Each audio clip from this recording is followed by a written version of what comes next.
Nossa leitura vai estar entre os versos 11 e 26, retomando a leitura da semana passada. E vale lembrar, nós estamos lendo o livro de Atos e estudando paulatinamente. É o nosso 11º sermão em Atos dos Apóstolos e tem sido muito bom. Deus tem abençoado muito a nossa edificação como igreja. Capítulo 3, verso 11, diz assim a palavra do Senhor: Enquanto aquele homem ainda se mantinha ao lado de Pedro e João, todo o povo, perplexo, correu para junto deles no pórtico chamado de Salomão. Quando Pedro viu isso, dirigiu-se ao povo dizendo: Israelitas, por que vocês estão admirados com isto? Ou por que estão com os olhos fixos? Ou por que estão com os olhos fixos em nós, como se pelo nosso próprio poder ou piedade tivéssemos feito este homem andar? O Deus de Abraão, o Deus de Isaque e o Deus de Jacó, o Deus dos nossos pais, glorificou o seu servo Jesus, a quem vocês traíram e negaram diante de Pilatos, quando este já havia decidido soltá-lo. Vocês negaram o santo e o justo e pediram que fosse solto um assassino. Vocês mataram o autor da vida, a quem Deus ressuscitou dentre os mortos, do que nós somos testemunhas. Pela fé no nome de Jesus é que esse mesmo nome fortaleceu a esse homem que vocês estão vendo e bem conhecem. Sim, a fé que vem por meio de Jesus deu a este homem saúde perfeita na presença de todos vocês. E agora, irmãos, eu sei que vocês fizeram isso por ignorância, como também as suas autoridades o fizeram. Mas Deus, assim, cumpriu o que tinha anunciado anteriormente pela boca de todos os profetas, que o seu Cristo havia de padecer.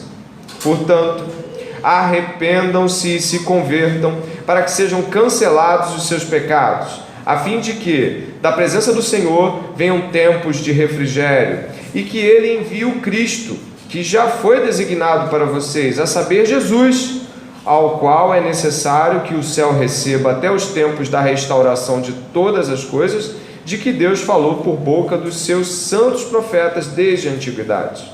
Porque Moisés disse: o Senhor Deus fará com que, do meio dos irmãos de vocês, se levante um profeta semelhante a mim.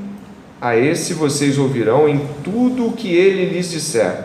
Quem não der ouvidos a esse profeta será exterminado do meio do povo. E todos os profetas, a começar com Samuel, assim como todos os que falaram depois dele, também anunciaram estes dias. Vocês são os filhos dos profetas e da aliança que Deus estabeleceu com os pais de vocês, dizendo a Abraão: na sua descendência serão abençoadas todas as nações da terra. Tendo Deus ressuscitado o seu servo, enviou-o primeiramente a vocês, para abençoá-los, no sentido de que cada um abandone as suas maldades. Vamos ao Senhor em oração. Te convido nesse momento a orar comigo também. Pai, em nome de Jesus, é pela graça, e somente pela graça, que nós estamos aqui essa noite. Graça, o favor imerecido de Deus para com a raça humana perdida, é a graça que hoje nos faz ter a chance de ouvir o Evangelho, as boas notícias. Senhor, se o nosso coração estiver já com notícias que acreditamos serem boas, que nesse momento, em nome de Jesus, elas sejam retiradas, porque o Evangelho deve prevalecer. Se há alguém entre nós, Senhor, eu mesmo ou qualquer um que veio para cá endurecido, com o coração fechado, o clamor é que o Espírito Santo venha, amoleça esse coração e traga esse tempo de refrigério que Pedro falou. Nós dependemos do Senhor para entender a Bíblia hoje. Não nos permita, Senhor, de forma alguma tentar torcer a verdade para nosso próprio benefício ou fuga. Pelo contrário, se o Senhor disse que se conhecêssemos a verdade, ela nos libertaria, liberta-nos hoje. E que o nome de Jesus prevaleça sobre todos. Amém e amém.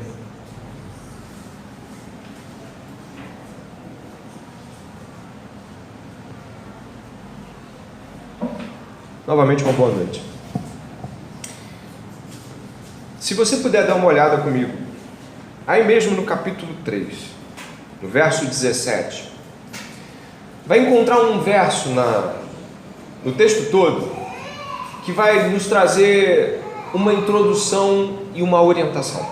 O verso 17 desse texto do capítulo 3 diz assim: E agora, irmãos, eu sei que vocês fizeram isso, como está na sua Bíblia? Por ignorância, como também as suas autoridades o fizeram. Pedro, o apóstolo, tinha acabado de, juntamente com João, curar, pelo poder de Jesus Cristo, um homem. Esse homem, ele havia pedido esmola, e nesse momento, onde eles dizem: olha, eu não tenho prata, eu não tenho ouro, mas o que eu tenho eu te dou. Em nome de Jesus, levanta. Esse homem é levantado no meio da frente de todo mundo, na porta do templo. Esse homem de mais de 40 anos de idade, paralítico, se levanta pelo poder de Jesus. E naquele cenário, Pedro, vendo que o povo muito se admirara pelo que aconteceu, Pedro aproveita a grande chance desse espanto, se aporta para um grande discurso. E o discurso é o Evangelho. O Evangelho é a boa notícia que Deus quer aos homens oferecer uma chance de arrependimento. Logo, o Evangelho que nós vamos pregar hoje, ele é o Evangelho de Pedro, é o Evangelho de Paulo, é o Evangelho de todos os pais apostólicos, é o Evangelho único que cada homem que verdadeiramente conheceu a Deus pode ter pregado. É só esse Evangelho. Se há alguma igreja hoje pregando o Evangelho em Nilópolis, ele vai estar igual a esse da Bíblia. Se tem alguma igreja hoje pregando o Evangelho em qualquer lugar do Brasil ou do mundo, é só um Evangelho que tem a permissão de ser pregado, que é esse que nós vamos pregar hoje, o Evangelho das boas notícias de Jesus. Mas no verso 17, Pedro, mesmo com amor, mesmo com gentis afeições, diz para aqueles homens uma palavra que para nós, se fosse dita para nós, certamente causaria algum tipo de impacto.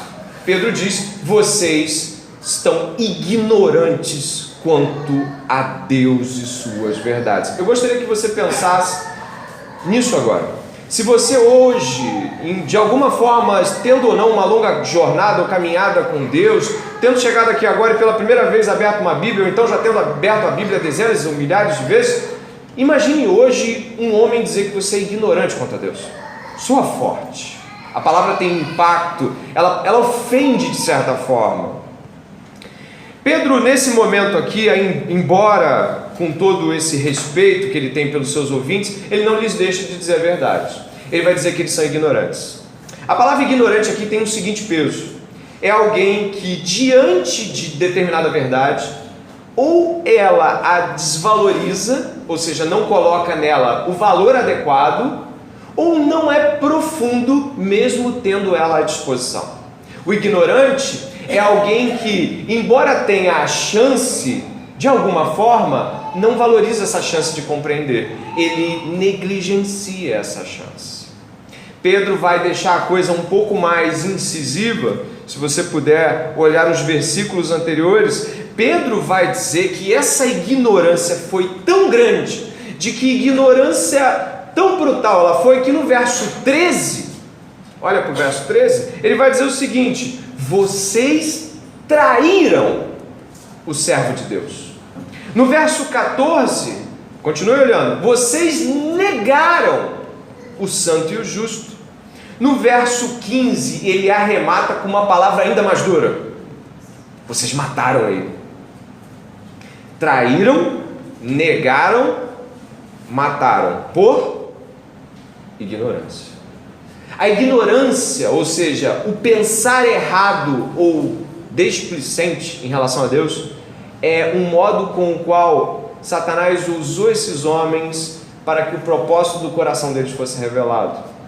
Essas três acusações recaem sobre estes homens aqui: vocês negaram Jesus, vocês traíram Jesus, vocês mataram Jesus. A consequência da ignorância dos judeus é uma consequência que é estranha. Ah, mas como estranha? Os judeus foram os responsáveis por ter a Bíblia. Pense bem, por favor. Os judeus foram aqueles que receberam de Deus todas as revelações. Foi aos judeus ou aos hebreus que você tem a história de Abraão. Aos hebreus você tem a história de Moisés e de como Deus grandiosamente tirou eles do Egito. Depois você tem os 10 mandamentos. Aos judeus, aos hebreus foram dados os 10 mandamentos. Eles receberam toda uma possibilidade de entender Deus. Logo, era estranho pensar que alguém que tem nas mãos a chance de entender Deus é ignorante quanto a Deus. Se eu perguntasse, eu não preciso fazer isso como pesquisa, mas pergunta, quantos aqui tem uma Bíblia em casa? Eu tenho. É difícil conseguir uma Bíblia no nosso país? De forma alguma. É muito fácil, você vai ali, você compra uma Bíblia.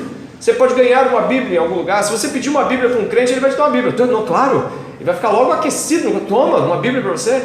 Logo, Bíblia não faltava a estes ignorantes. Os judeus foram capazes de matar o enviado de Deus, mesmo, pasmem, julgando estar esperando por ele. Havia, obviamente, uma expectativa de que Deus enviaria seu servo. Havia uma expectativa, havia sinagogas, havia Bíblia, havia ensino, havia sacrifício, havia templo, havia culto todo sábado, mas ainda assim eram ignorantes. Isso é incrível. Então Pedro realça essa ignorância do povo. Aí você vai falar assim, poxa, mas é porque de alguma forma o coração deles estava duro. Dê uma olhada no que Paulo vai dizer em Atos, esse livro mesmo, só que no capítulo 17. Por favor, vá até o capítulo 17. Os hebreus, os judeus, eles, ainda com a Bíblia nas mãos, pecaram contra Deus usando a Bíblia. Chamaram Jesus de endemoniado, blasfemador e tudo mais. Em Atos capítulo 17, Paulo está em outro lugar. Como assim? Em Atos capítulo 17, Paulo está na Grécia. E aqueles que já ouviram falar da Grécia, sabem que a Grécia não tem nada a ver com os judeus. As crenças deles são sobre Zeus e outros deuses. Não é nada. Tem nada a ver com a Bíblia que a gente conhece. E Paulo está lá, esperando alguns amigos. Ele chega em Atenas, a catedral da filosofia grega. E quando ele chega em Atenas, ele vê um outro cenário. E olha como ele chama estes homens no verso 30. Eu vou remontar outros. 17, 30. Atos 17, verso 30. Diz assim: Deus não levou em conta os tempos de quê? Da ignorância. Mas agora ele ordena a todas as pessoas em todos os lugares que se arrependam. Espera aí. Esses homens têm a Bíblia? Não, eles não têm a Bíblia. Eles não têm conhecimento sobre Abraão, Isaac, Jacó, Moisés. Mas eles também são chamados de ignorantes. Mas como? Muito simples. Se você puder olhar o verso 23 desse capítulo aí que você está lendo, capítulo 17, verso 23, Paulo vai ficar muito espantado. Sabe qual é o espanto do apóstolo? Ele vai olhar e ver que eles têm imagens para tudo. Eles têm imagem para todo tipo de Deus. E eles estão tão preocupados de não faltar com nenhum deles, que um desses deuses não tem nem imagem. Tem só um pedaço escrito embaixo: ao Deus desconhecido. Olha aí, ó. Senhores atenienses, verso 22 na verdade, percebo que em tudo vocês são bastante religiosos. Agora o verso 23. Porque andando pela cidade, observando os cultos que vocês têm, encontrei também um altar no qual aparece a seguinte inscrição. Pode dizer: ao Deus, pois esse que vocês adoram sem conhecer é precisamente aquele que eu lhes anuncio. Esses homens não conhecem a Deus. Eles não conhecem de tal forma que fazem um altar a um Deus desconhecido. E eles são igualmente ignorantes. Agora perceba, por favor. Podemos ser ignorantes quanto a Deus com a Bíblia nas mãos. Podemos ser igualmente ignorantes quanto a Deus sem as Bíblias nas mãos. Paulo vai adiantar, né? Nessa nossa introdução, ele vai dizer o seguinte ainda. Dê uma olhada nesse capítulo 17, no verso 27, por favor. Dê uma olhada. Paulo vai discursando, ele vai dizer assim, que Deus fez os homens. Aí vai dizer o verso 27, para buscarem Deus, se porventura tateando o possam achar, ainda que não esteja longe de cada um de nós. Você pode ler o verso 28? Porque nele vivemos, nos movemos e existimos, como alguns dos poetas de vocês disseram. Complete. Porque dele também somos geração. Obrigado. Portanto, visto que somos geração de Deus, não devemos pensar que a divindade é semelhante ao ouro, à prata ou à pedra, trabalhados pela arte e imaginação do homem. O que ele está querendo dizer? Vocês não sabem quem Deus é. Vocês estão tão perdidos que vocês fazem um altar sem imagem, que vocês fazem imagens de deuses que vocês disseram que criaram vocês. Olha como vocês estão perdidos. Tem um altar sem imagem. Tem outros altares com imagens, pasmem, de deuses que vocês disseram que criaram vocês. Vocês são geração de deuses de pedra? Vocês são feitos de pedra? Vocês são feitos de prata? Vocês são feitos de quê? É como se Paulo estivesse falando, isso não faz sentido.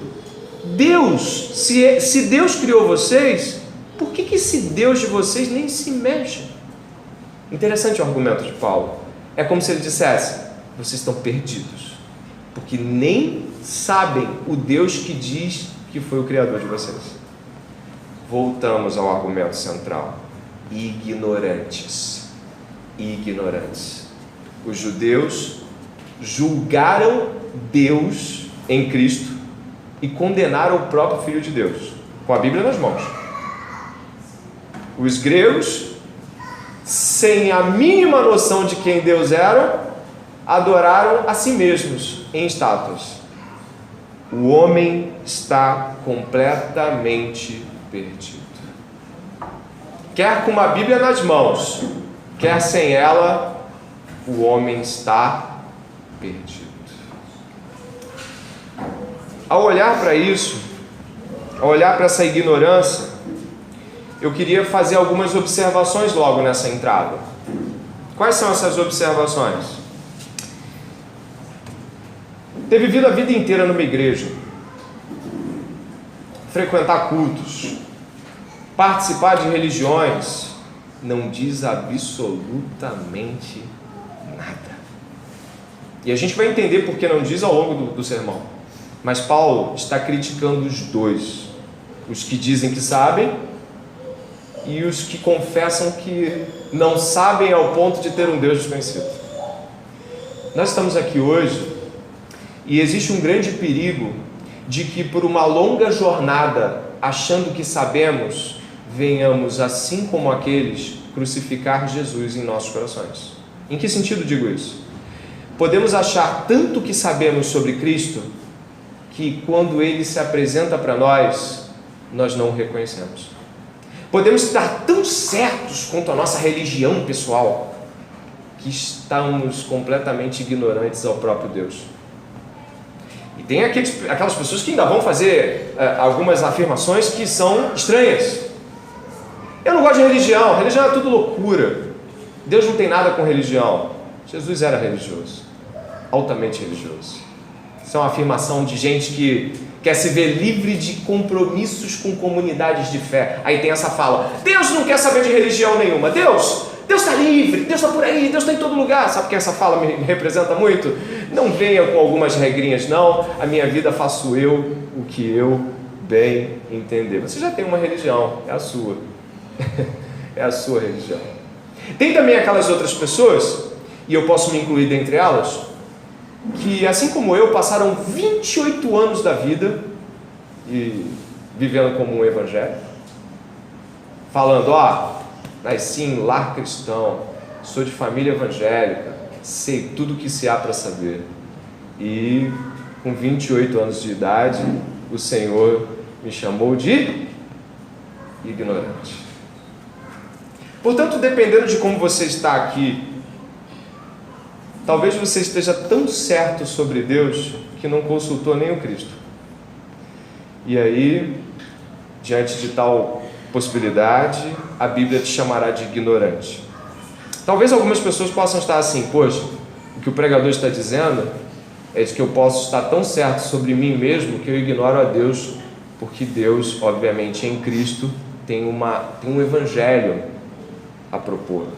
Algo que eu quero salientar é: se hoje o seu coração está de fato aberto para Cristo, ele também está aberto para que Deus possa dizer: você é ignorante quanto a isso, e então ser reconstruído em Cristo. Nós conhecemos muitas igrejas, o Brasil está repleto de prédios, e muitas igrejas são ditas igrejas, e igrejas na televisão, igrejas na internet, igrejas... Deixa eu te dar um outro cenário.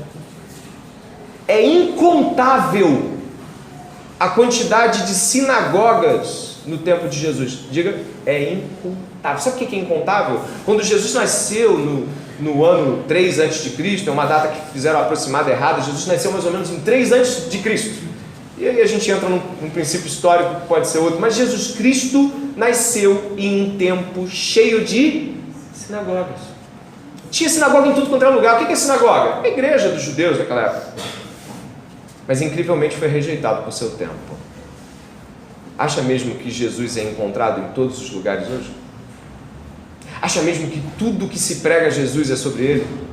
Quando ele foi colocado diante do seu tempo, me lembro de algumas cenas que me marcam na leitura sobre Jesus. Aquele homem, Simeão, adorando a chegada do menino, a qual o Espírito Santo disse para ele que ele não morreria sem ver. Aquela profetisa do templo também exultando de alegria. A obediência de Maria, a obediência de José, ainda que possa parecer que ele obedeceu em segundo tempo, mas não era mole para ele não. Mas não muito mais que isso. Quando Elias falou: só eu fiquei, Deus falou assim: não só foi você que ficou, 7.000 eu separei para mim. Sabe o que significa? Que ainda que um mar de pessoas fale: Jesus, eu te adoro, apenas o remanescente será salvo. Ainda que muitas pessoas digam sobre Jesus, talvez elas não estejam falando do Jesus da Bíblia, mas do Jesus que ignorantemente criaram para o seu próprio contentamento religioso. É um Jesus que faz coisas boas, ele parece muito com o Papai Noel, ele faz uma troca legal, a gente faz coisas boas, ele nos retribui com coisas boas. Ele é calminho, tem uma cara pacífica, em nada se parece com aquele que vem derramando sangue e matando os infiéis em Apocalipse, nada, tem nada a ver com isso.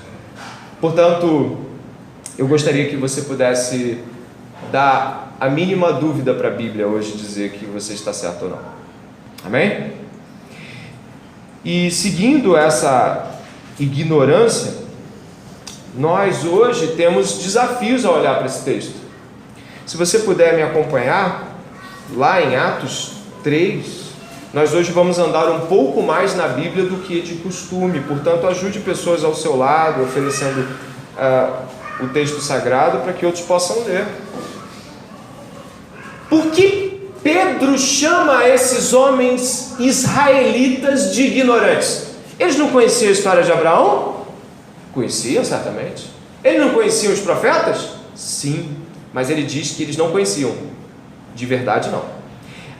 No verso 12, quando Pedro viu isso, dirigiu-se ao povo, dizendo: israelitas, por que vocês estão admirados com isso? Ou por que estão com os olhos fixos em nós, como se pelo nosso próprio poder ou piedade tivéssemos feito esse homem andar?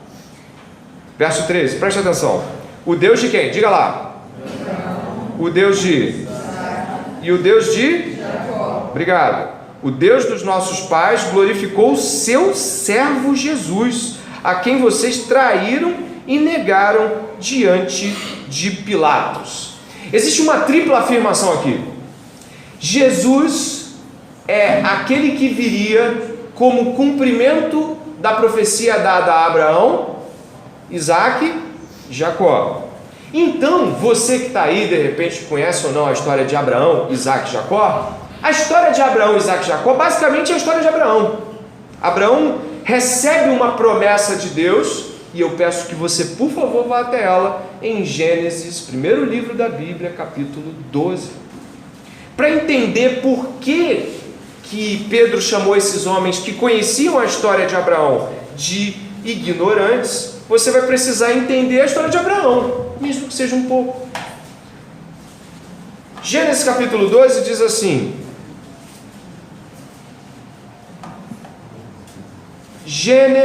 livro de Gênesis, o primeiro livro da Bíblia, capítulo 12, diz assim: o Senhor disse a Abraão, preste atenção, sai da sua terra, da sua parentela e da casa do seu pai, e vá para a terra que lhe mostrarei.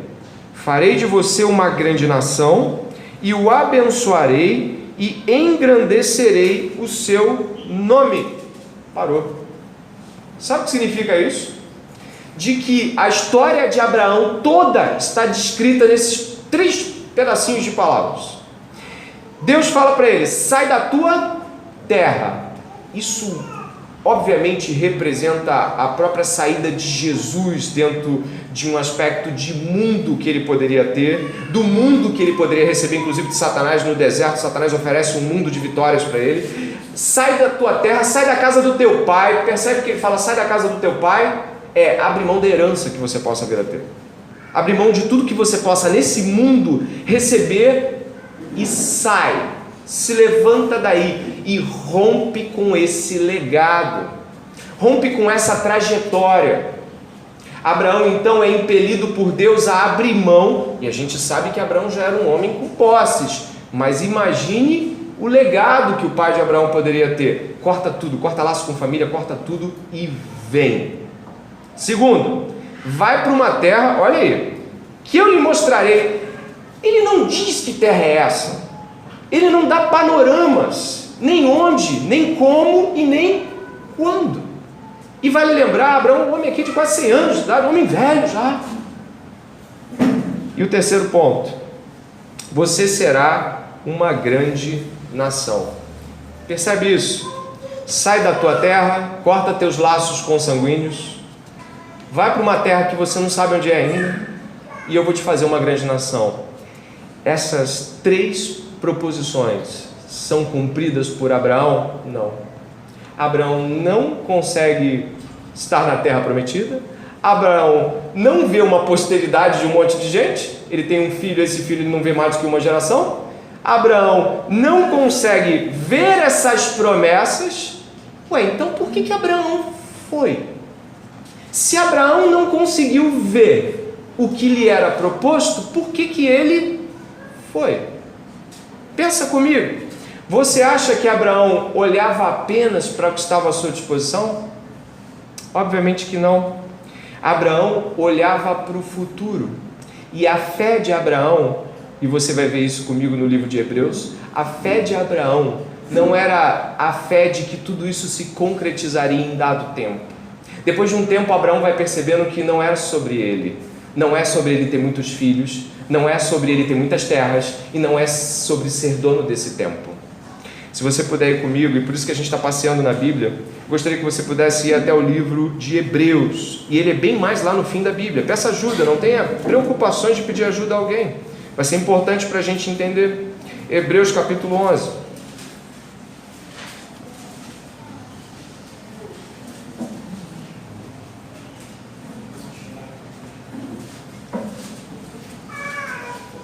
Os judeus foram acusados por Pedro de ignorantes. Por quê? Porque eles esperavam que a terra prometida fosse aquele chão. Eles esperavam que a grande nação que Deus iria fazer era Israel. Eles esperavam que todas aquelas promessas que Deus fez para Abraão fossem cumpridas aqui nesse chão. Mas olha o que o livro de Hebreus nos mostra sobre isso. Capítulo 11, lá no verso 8. Olha a resposta da Bíblia quanto a isso. Pela fé, quem pela fé?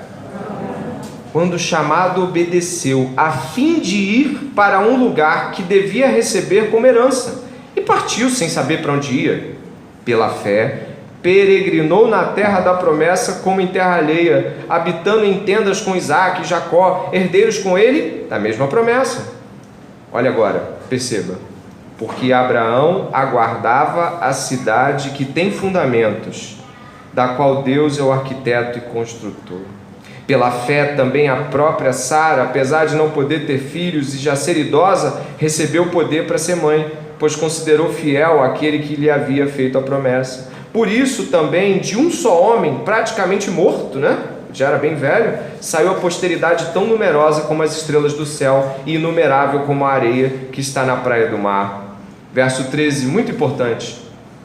Todos estes morreram na fé, não obtiveram as promessas, mas viram-nas de longe e se alegraram com elas, confessando que eram estrangeiros e peregrinos na terra, porque os que falam desse modo manifestam estar procurando uma pátria. E, se na verdade se lembrassem daquela de onde saíram, teriam oportunidade de voltar. Mas agora desejam uma pátria superior, isto é, celestial. Por isso, Deus não se envergonha deles, de ser chamado seu Deus, porque lhes preparou uma cidade.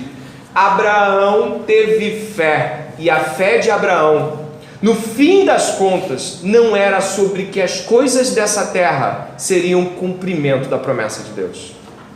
Por que Pedro chama eles de ignorantes? Porque eles acham que Abraão é sobre uma história da terra, e Abraão é sobre uma história que termina no céu. Eles acham que Abraão é sobre conquistar uma boa terra prometida, e Abraão é sobre a terra celestial. Eles acham que a descendência de Abraão é sobre os inumerosos filhos que Isaque teria na sua descendência, mas o descendente de Abraão é Jesus.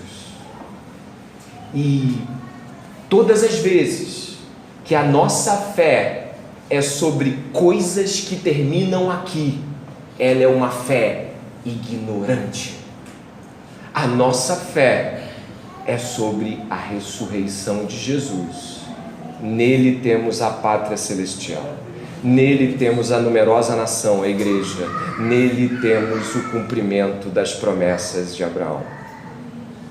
Se você já ouviu falar de Abraão, e se você for uma pessoa que está atenta ao que está sendo dito, o nosso chão nessa terra não é o resultado final do que Deus prometeu.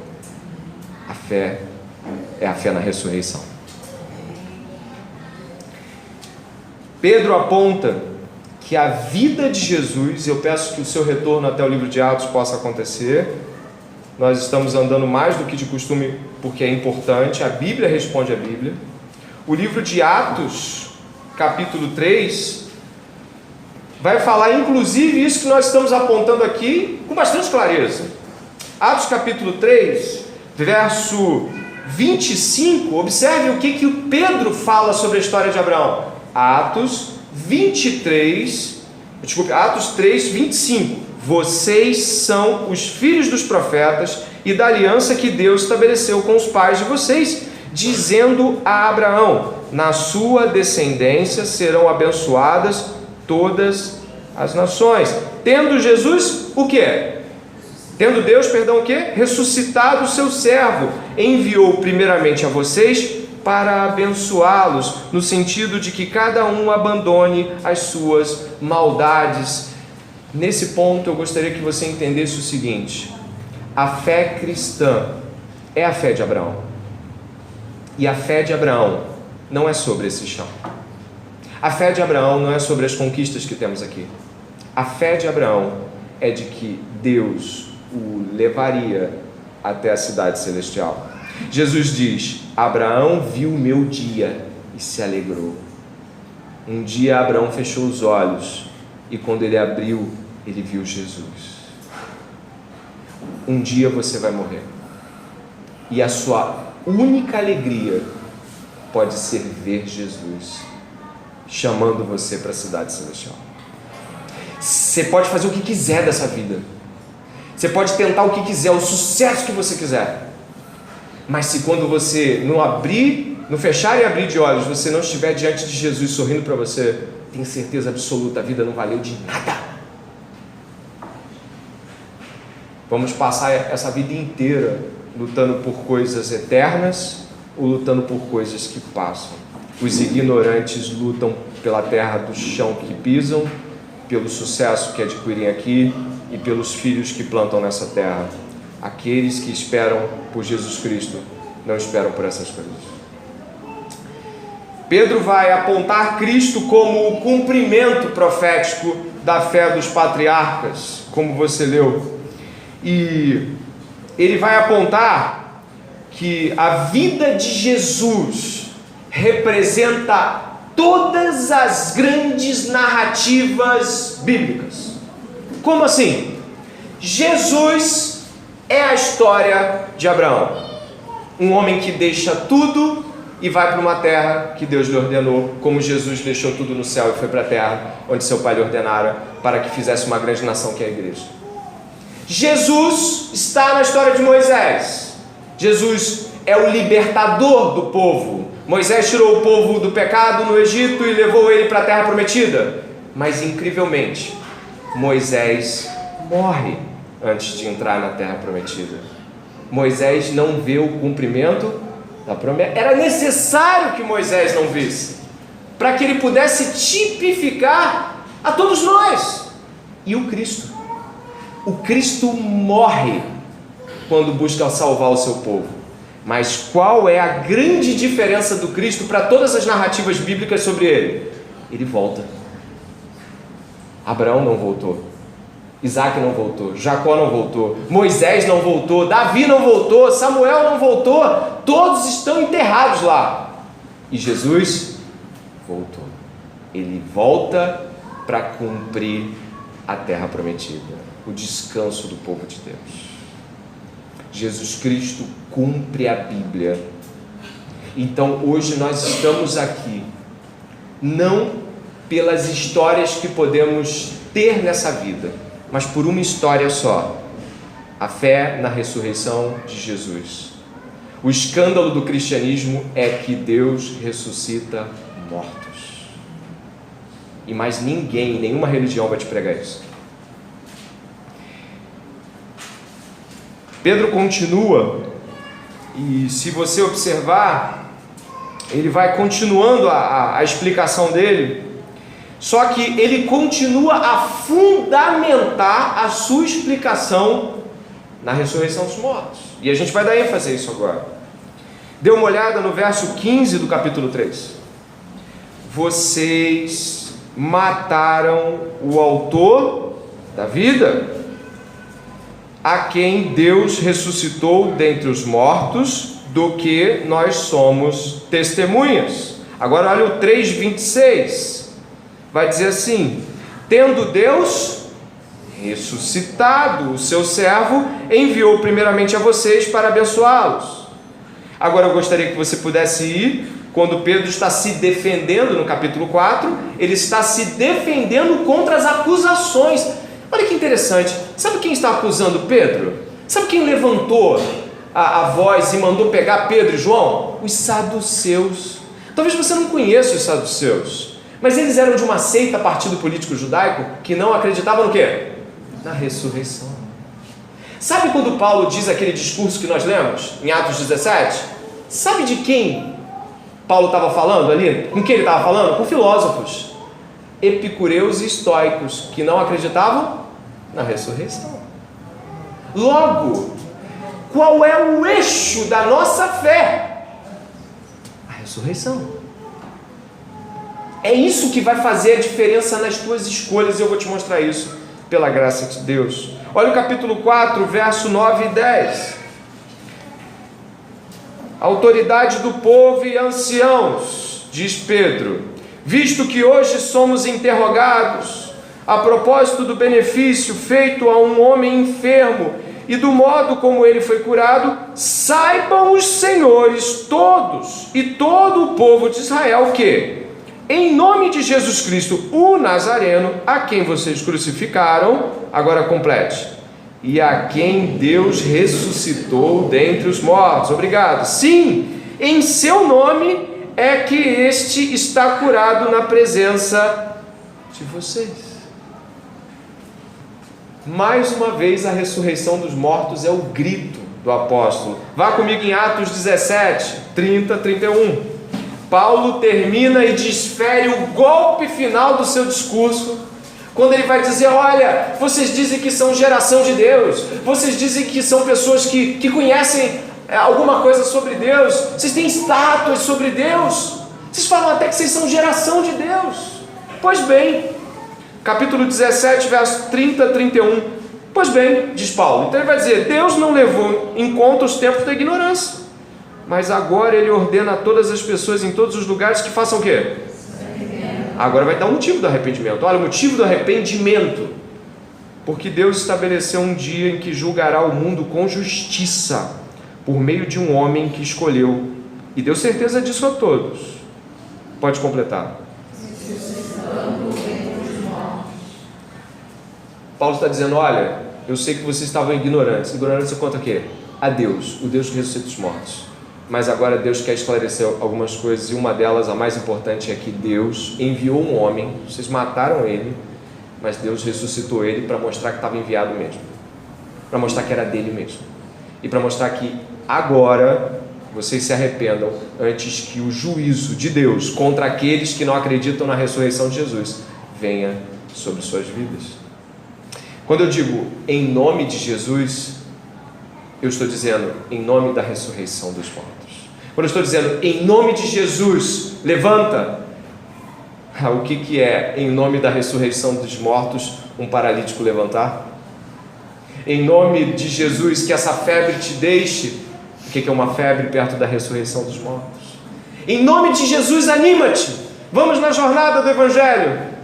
O que são nossas lutas perto da ressurreição dos mortos, em nome de Jesus, em nome daquilo que Ele representa, aquele que venceu a morte? A ressurreição, ela traz consolo. Ela traz consolo porque a vida parece não dar certo muitas vezes. A vida, ela teima em não dar certo. A gente constrói coisas e elas não funcionam. A gente acredita em pessoas e elas nos traem. A gente busca ajudar e recebe paulada na cabeça. A gente olha para todo lado e só tem loucura. A ressurreição dos mortos vem para dizer: um dia isso vai acabar, e aqueles que estiverem com Jesus ressuscitarão dos mortos. A ressurreição dos mortos é algo tal como... Se por acaso, aqui tem pais aqui. Eu também sou pai.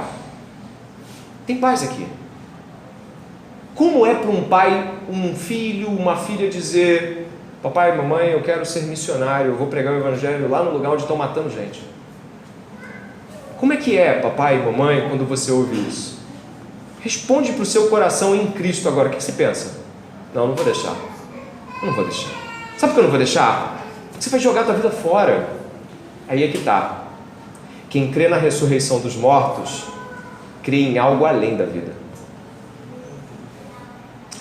Jim Elliot, 1950 e poucos, jovem, na casa dos 20 e poucos anos, foi solteiro trabalhar numa floresta. Deus enviou-lhe uma esposa, tiveram filhos, Elizabeth Elliot, sua esposa, e pregando aos Auca, uma tribo violenta que odiava aqueles que se aproximavam, Jim Elliot, muito feliz com algumas aproximações que tinham feito com essa tribo no Peru, em dado mês ele foi, junto com seus 4 amigos, assassinado por essa tribo. Uma lança cruzou-lhe o peito e transpassou o corpo. Talvez por isso Jim Elliot seja capaz da frase tão célebre que ele tem, não é? E a frase é: não é tolo aquele que abre mão do que não pode reter para ganhar o que não pode perder. Pais que não permitem que filhos sejam missionários estão dizendo: eu não creio na ressurreição dos mortos, eu não creio que você deva ir, porque eu acho que isso é perder a sua vida.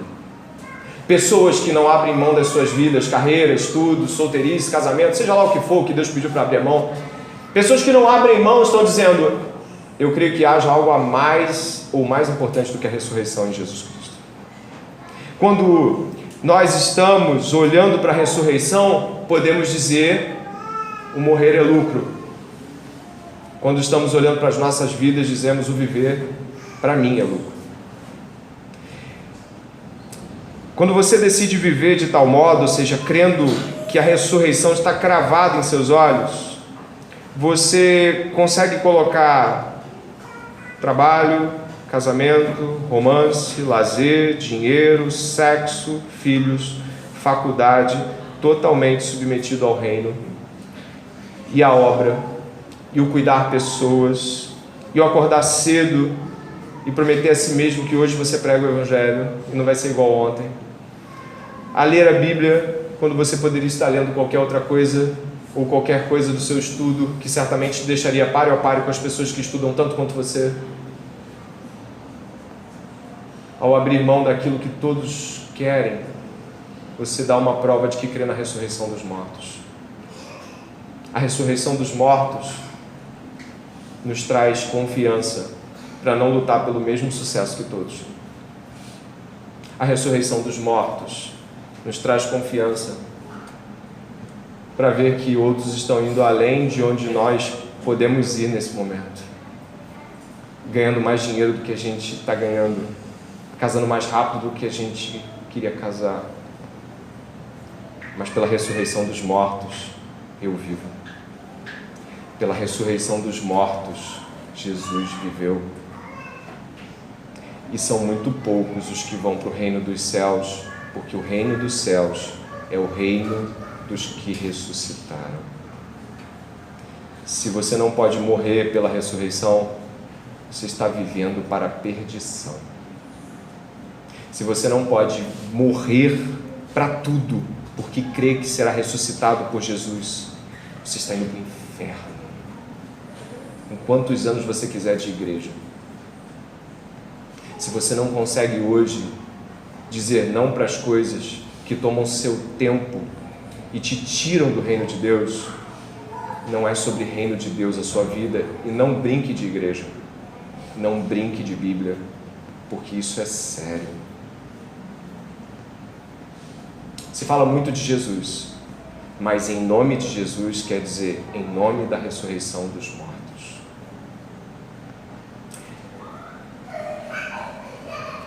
Apesar de vir de família cristã, eu não entendia isso. Eu não entendia. Eu achava que dava para levar.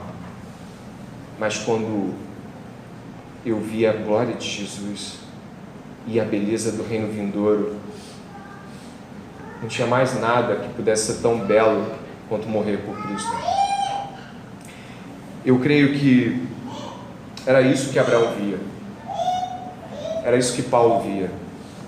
É isso que levou Jim Elliot para o meio da selva.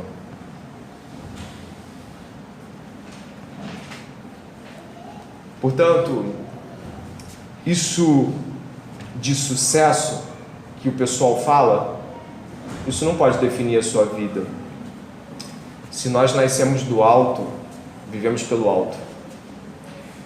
Vivemos para o alto e esperamos apenas do alto. A nossa dificuldade hoje é que estamos ouvindo o Evangelho da ressurreição, mas podemos estar ignorantes com nossas vidas religiosas, buscando o que todos buscam. Pergunto a você, quantas pessoas de fato você conhece que se parecem com Jesus ao ponto de ser confundido com Ele? Quantas igrejas cristãs você recomendaria ao ponto de dizer, eis uma igreja verdadeira? Quantos pastores você conhece que morrem pelas ovelhas? Não temos tantos Cristos por aí. E é provavelmente porque a pregação do Evangelho não está lá. O Evangelho é o Evangelho da ressurreição dos mortos. E para terminar, ainda no nosso texto, no Atos capítulo 3,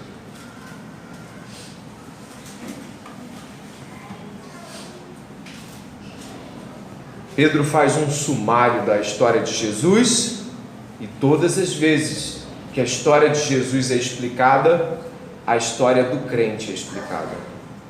Todas as vezes que você ouvir sobre a história de Jesus, lembre-se, precisa ser a sua história. Não é a dele, é a nossa. Se a dele é diferente da nossa, nós estamos indo para o inferno. Estou sendo devagar e didático na minha fala. Se quando você olha para o que vai ler, não se parece com você, por mais que pareça você ser um cristão, você não é, e você está enganado, e você está indo para o inferno, com toda a sua piedade ou falsa piedade. Verso 17 diz assim: e agora, irmãos, eu sei que vocês fizeram isso por ignorância, como também as suas autoridades o fizeram, mas Deus cumpriu o que tinha anunciado anteriormente pela boca de todos os profetas, que seu Cristo havia de quê? Padecer. Portanto, arrependam-se e se convertam, para que sejam cancelados os seus pecados, a fim de que, da presença do Senhor, venham tempos de refrigério, e que Ele envie o Cristo, que já foi designado para vocês, a saber, Jesus, ao qual é necessário que o céu receba, até os tempos da restauração de todas as coisas, de que Deus falou por boca dos seus santos profetas desde a antiguidade. Primeiro, o verso 17 diz que os homens foram ignorantes a Jesus, certo? Se você está em Jesus, as pessoas serão ignorantes e não concordarão que você viva para Ele, e vão te impor limites para esse tipo de vida. Vão lhe dizer que você é fanático, ou de que você é o tipo de pessoa que vive para a igreja. Aceite o elogio, por mais que lhe pareça ofensa, porque isso é cristianismo. 2. O Cristo havia de padecer. Então, os cristos, se realmente são cristos, vão padecer na mão dos ignorantes.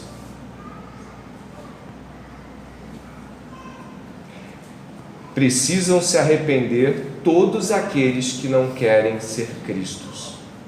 Ou está em Cristo, ou está fora dele. Ou está com ele, ou é rebelde a ele. Quem é rebelde a ele, também tem um texto aqui. Olha o verso 23. Eu vou deixar você ler para você, para depois eu ler com você.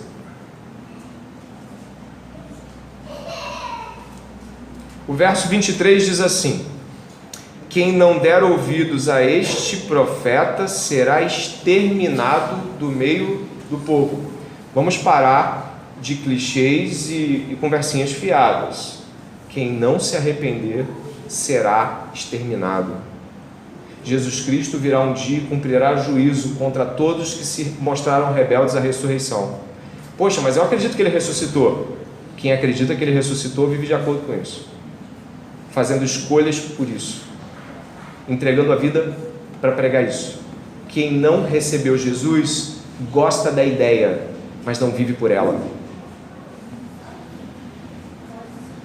Quem não recebeu Jesus até admira, mas não vive.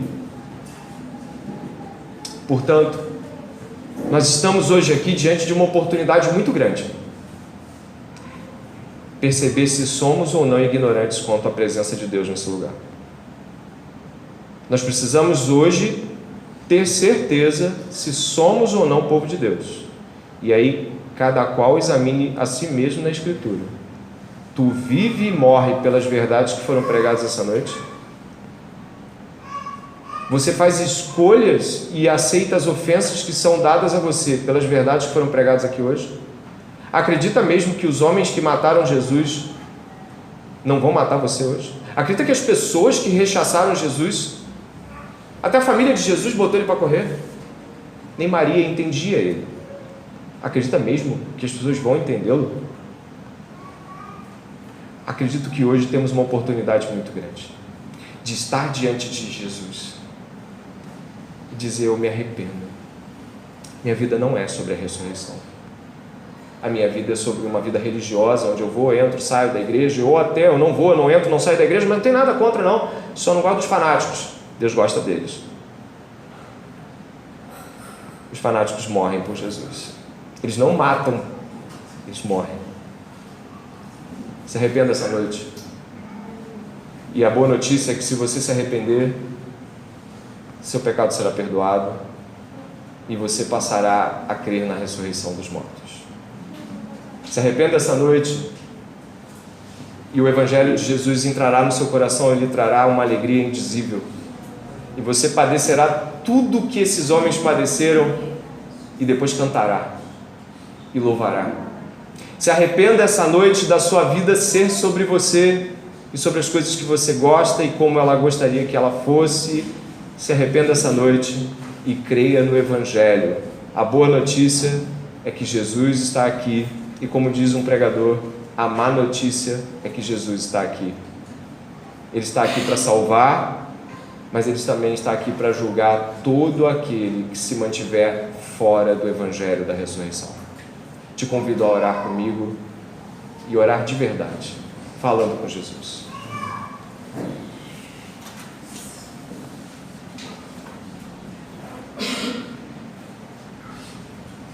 Senhor, pelas misericórdias de Deus,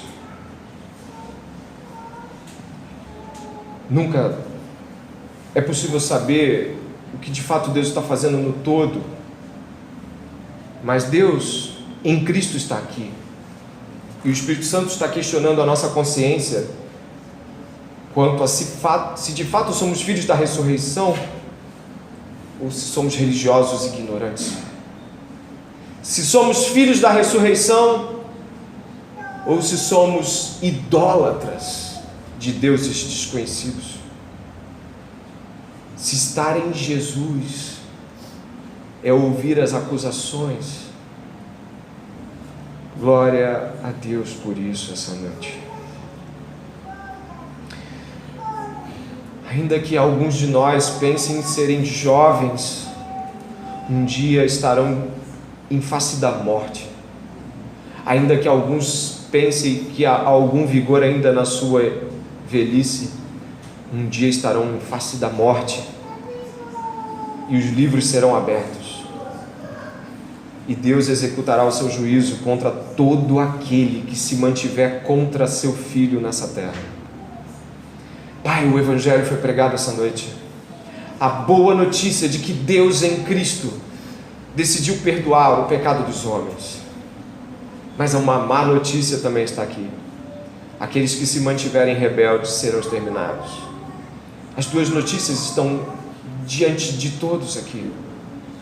Alguns irão para casa e pensarão profundamente, outros tentarão fugir da ideia ainda agora, depois da oração.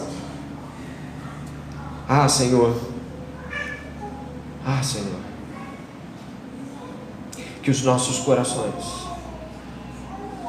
estejam essa noite quebrados, que não estejamos ignorantes quanto a quem Deus é e o que Deus está falando essa noite, de que o Evangelho, que talvez pela primeira vez alguém ouviu essa noite, o Evangelho de que Deus ressuscita mortos se estiverem no seu Filho, que essa notícia anime aqueles que queriam fazer um sentido próprio para a vida, para que larguem seus falsos deuses e venham para o único Deus verdadeiro. Espírito Santo, é nítido tua presença aqui e o temor sobre esse lugar. É nítido que Deus está falando aos homens. Quem tem ouvidos, ouça o que o Espírito diz à igreja. Senhor, questiona os religiosos, questiona aqueles que têm medo de se entregar ao Evangelho e morrer por ele. Questiona aqueles que dizem ter entregue sua vida a Cristo e mais se parecem com o próprio diabo. Questiona os que se entregaram a toda fábula, romance e mentira desse mundo, tentativa de sucesso ou uma tentativa de agradar a homens. Senhor, não podemos nos negar de dizer as coisas que temos visto e ouvido. Que essa noite as boas notícias sejam mesmo boas notícias para algumas pessoas aqui. Que elas sejam notícias que estavam há muito longe do ouvido de alguém que nesse momento está dizendo: Jesus, tem misericórdia de mim. Tem misericórdia de mim. Perdoa o nosso pecado, Senhor. Perdoa a nossa ignorância, para que venham tempos de refrigério. Um dia todo o joelho se dobrará. Um dia toda a língua vai confessar, olhando bem para Ele, olhando nos olhos dele: Tu és o Senhor Jesus. Maranata, que esse dia logo venha. Te louvamos essa noite, te agradecemos essa noite, em nome de Jesus. Amém. Amém. Damos por fim esse culto público. Se você quiser fazer a sua oração silenciosa, fique à vontade, eu vou fazer a minha. Deus abençoe a todos.